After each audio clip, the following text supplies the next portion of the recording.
Hi students, ये आप लोग का इलेक्ट्रिसिटी का वीडियो नंबर 3 है। कुछ हम लोग 2 वीडियो में देख चुके हैं, जो नहीं देखे होंगे वो जाकर यूट्यूब पे आप लोग देख लेंगे।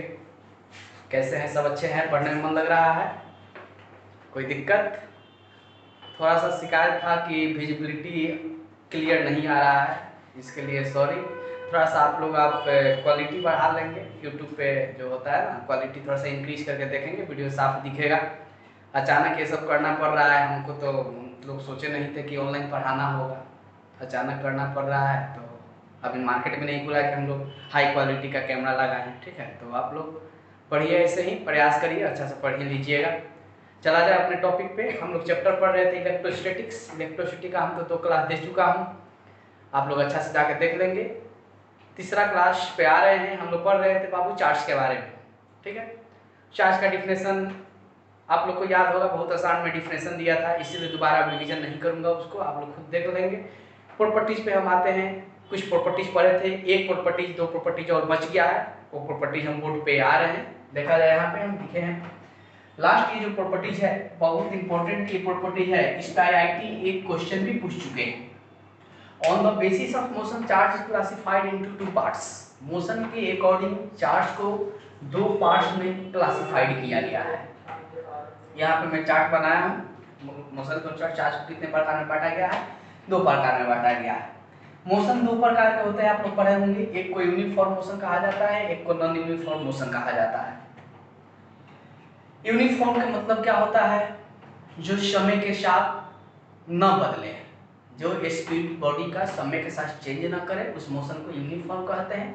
और नॉन यूनिफॉर्म का मतलब होता है कि स्पीड समय टू समय क्या करते जाए, चेंज करता जाए, वही नॉन यूनिफॉर्म होता है। ठीक है, तो कोई भी चार्ज पार्टिकल जब यूनिफॉर्म मोशन के साथ मूव करेगा तो हमें क्या मिलेगा, और नॉन यूनिफॉर्म के साथ मूव करेगा तो हमें क्या मिलेगा। ठीक है, यूनिफॉर्म के माने समझ गए।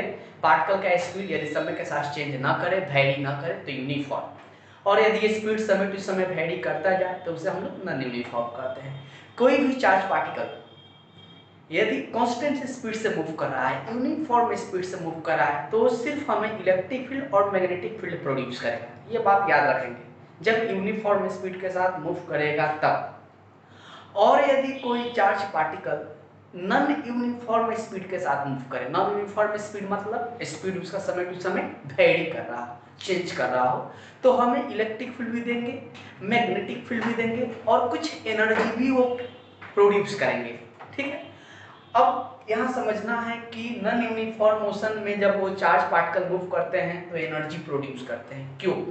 इसके पीछे का रीजन है। देखो, जब पार्टिकल यूनिफॉर्म मोशन में होता है तो एक्सीलरेशन पार्टिकल का 0 होता है, और जब किसी पार्टिकल का एक्सीलरेशन 0 होगा तो वर्क हमेशा 0 होगा, और जब वर्क 0 होगा तो एनर्जी तो कभी हो ही नहीं सकता, क्योंकि आप लोग डिफिनेशन पढ़े होंगे, the capacity of do the work is called energy. Work करने का क्षमता जो होता है वही एनर्जी कहलाता है।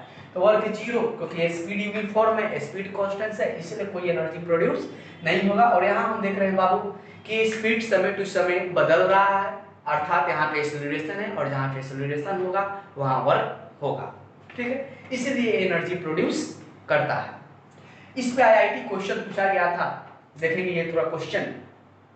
एक इलेक्ट्रॉन को रिवॉल्व कर दिया गया है सर्कुलर पथ में, और बोला गया है कि ये इलेक्ट्रॉन क्या प्रोड्यूस कर सकते हैं।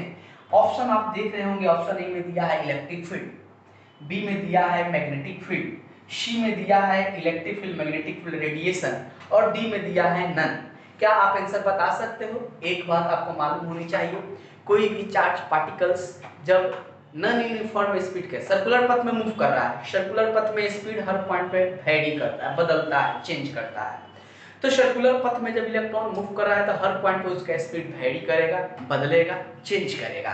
अर्थात स्पीड समय टू समय बदल रहा है, तो आपको माइंड में आंसर आ गया होगा कि इलेक्ट्रिक फील्ड होगा ही होगा, मैग्नेटिक फील्ड होगा ही होगा, और साथ ही साथ वो हमें रेडिएशन अर्थात हमें एनर्जी भी प्रोड्यूस करके देगा, क्योंकि उसका स्पीड यहाँ पे नॉन यूनिफॉर्म है, सर्कुलर पाथ है, सर्कुलर पाथ में स्पीड चेंज करता है, जिसके चलते हमारा ऑप्शन क्या हो जाएगा बाबू, इलेक्ट्रिक फील्ड, मैग्नेटिक फील्ड और रेडिएशन।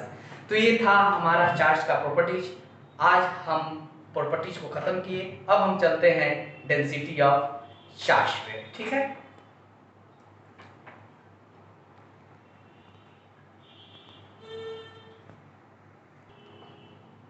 तो देखा जाए डेंसिटी ऑफ चार्ज पढ़ा रहे हैं, चार्ज के प्रॉपर्टीज के लास्ट टॉपिक्स।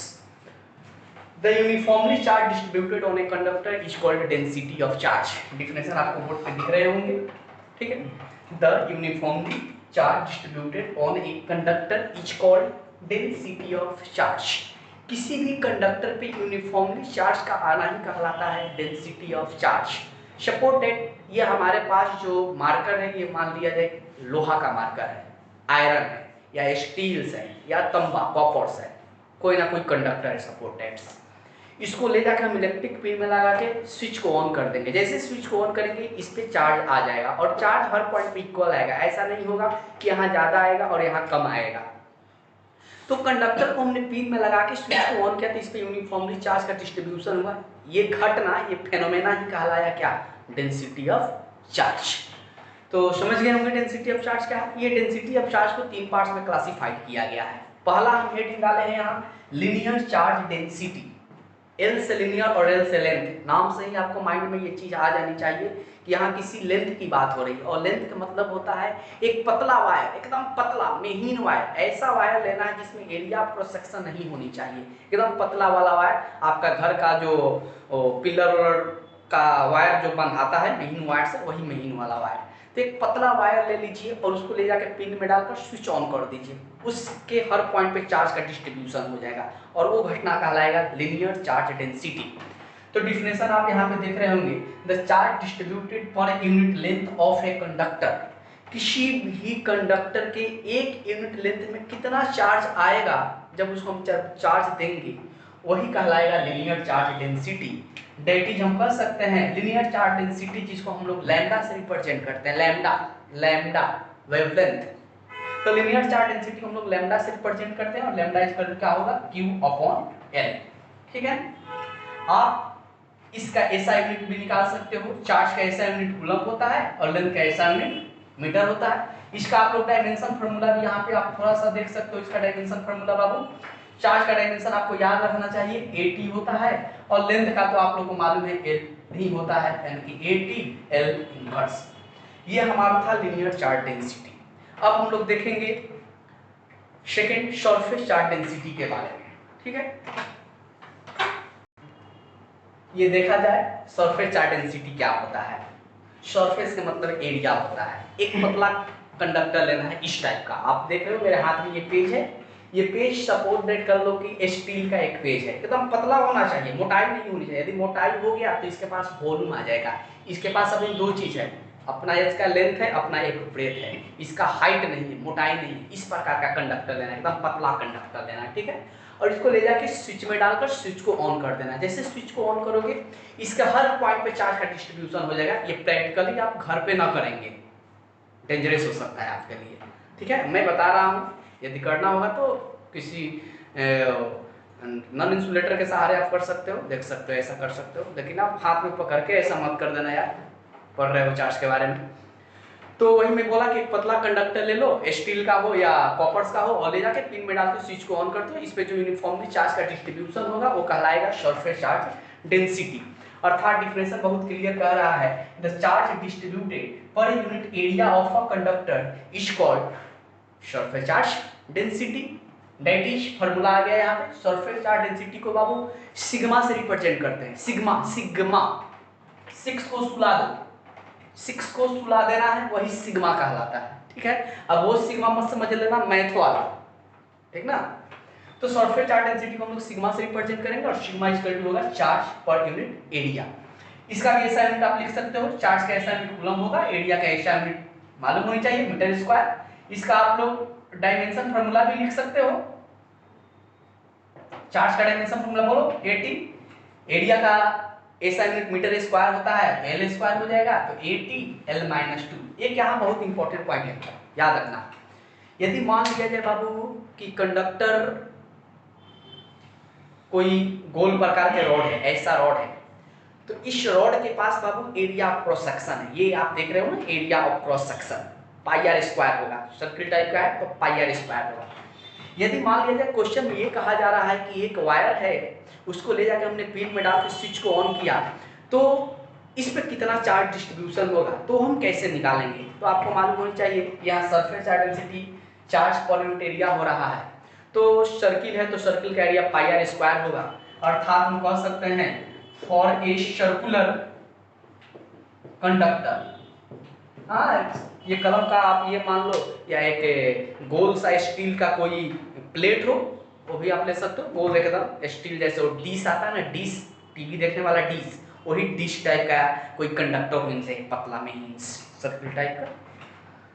तो for a circular conductor area क्या होगा बोल, पाई आर स्क्वायर होगा। तो देखिए यहाँ सिग्मा क्यू, एरिया आप लिख ले पाई आर स्क्वायर, मा पाई 22/7 होता है, कांस्टेंट वैल्यू होता है। चार्ज को कुछ समय के लिए मान ले कांस्टेंट है, 5 कूलम 10 कूलम जो भी दे दिया है अकॉर्डिंग टू क्वेश्चन मान लीजिए कांस्टेंट है।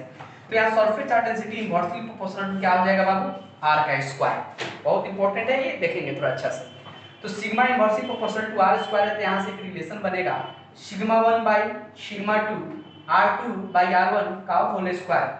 आप एक बात दिमाग में हमेशा से ये रखेंगे कि sigma inversely proportional to r square है। इनवर्स के माने उल्टा होता है, उल्टा के माने समझिए रहे हो, आर बढ़ जाएगा तो सिग्मा घट जाएगा, अर्थात उसका रेडियस जब बढ़ेगा तो सरफेस चार्ज डेंसिटी का मैग्नीट्यूड कम हो जाएगा, और रेडियस जब कम होगा तो सरफेस चार्ज डेंसिटी का मैग्नीट्यूड बढ़ जाएगा। तो यहाँ से हम रिलेशन क्या निकालेंगे, sigma 1 upon sigma 2 equal to R2 by R1। उल्टा का रिलेशन है, इसलिए यहाँ 1 2 लिखे थे, यहाँ 2 1 लिखे।